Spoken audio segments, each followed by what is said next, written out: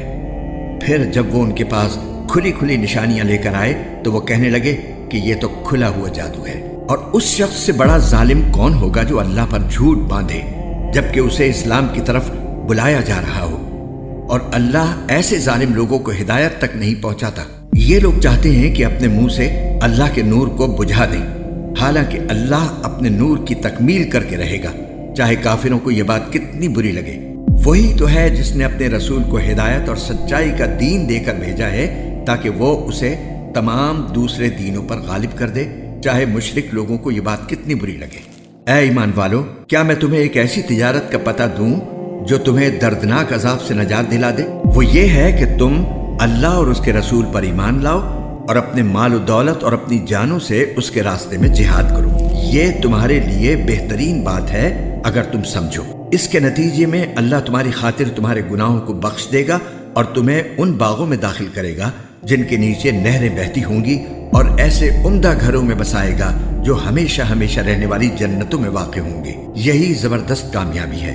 اور ایک اور چیز تمہیں دے گا جو تمہیں پسند ہے، اور وہ ہے اللہ کی طرف سے مدد اور ایک ایسی فتح جو عنقریب حاصل ہوگی۔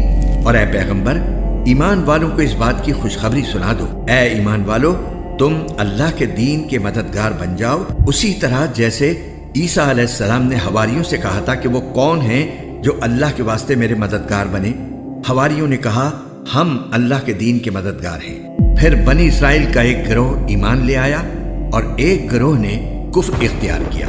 چنانچہ جو لوگ ایمان لائے تھے ہم نے ان کے دشمنوں کے خلاف ان کی مدد کی، نتیجہ یہ ہوا کہ وہ غالب آئے۔ شروع اللہ کے نام سے جو سب پر مہربان ہے، بہت مہربان ہے۔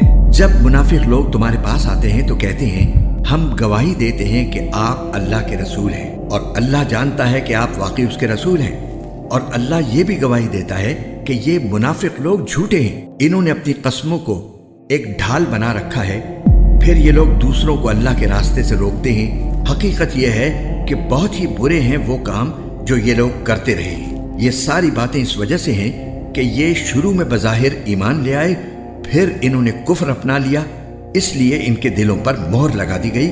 نتیجہ یہ کہ یہ لوگ حق بات سمجھتے ہی نہیں ہیں۔ جب تم ان کو دیکھو تو ان کے ڈیل ڈول تمہیں بہت اچھے لگے، اور اگر وہ بات کریں تو تم ان کی باتیں سنتے رہ جاؤ۔ ان کی مثال ایسی ہے جیسے یہ لکڑیاں ہیں جو کسی سہارے سے لگی رکھی ہیں، یہ ہر چیخ پکار کو اپنے خلاف سمجھتے ہیں۔ یہی ہیں جو تمہارے دشمن ہیں، اس لیے ان سے ہوشیار رہو، اللہ کی مار ہو ان پر، یہ کہاں اوندھے چلے جا رہے ہیں۔ اور جب ان سے کہا جاتا ہے کہ آؤ اللہ کے رسول تمہارے حق میں مغفرت کی دعا کریں، تو یہ اپنے سروں کو مٹکاتے ہیں، اور تم انہیں دیکھو گے کہ وہ بڑے گھمنڈ کے عالم میں بے رخی سے کام لیتے ہیں۔ اے پیغمبر، ان کے حق میں دونوں باتیں برابر ہیں، چاہے تم ان کے لیے مغفرت کی دعا کرو یا نہ کرو، اللہ انہیں ہرگز نہیں بخشے گا۔ یقین جانو اللہ ایسے نافرمانوں کو ہدایت تک نہیں پہنچاتا۔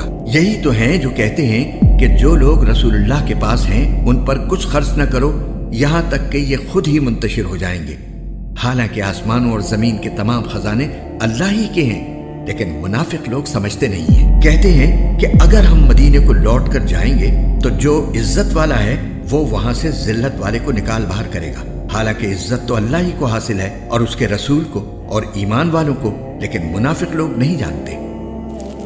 اے ایمان والو، تمہاری دولت اور تمہاری اولاد تمہیں اللہ کی یاد سے غافل نہ کرنے پائیں، اور جو لوگ ایسا کریں گے وہ بڑے گھاٹے کا سودا کرنے والے ہوں گے۔ اور ہم نے تمہیں جو رزق دیا ہے اس میں سے اللہ کے حکم کے مطابق خرچ کر لو، قبل اس کے کہ تم میں سے کسی کے پاس موت آ جائے تو وہ یہ کہے کہ اے میرے پروردگار، تو نے مجھے تھوڑی دیر کے لیے اور مہلت کیوں نہ دے دی کہ میں خوب صدقہ کرتا اور نیک لوگوں میں شامل ہو جاتا۔ اور جب کسی شخص کا معین وقت آ جائے گا تو اللہ اسے ہرگز مہلت نہیں دے گا، اور جو کچھ تم کرتے ہو اللہ اس سے پوری طرح باخبر ہے۔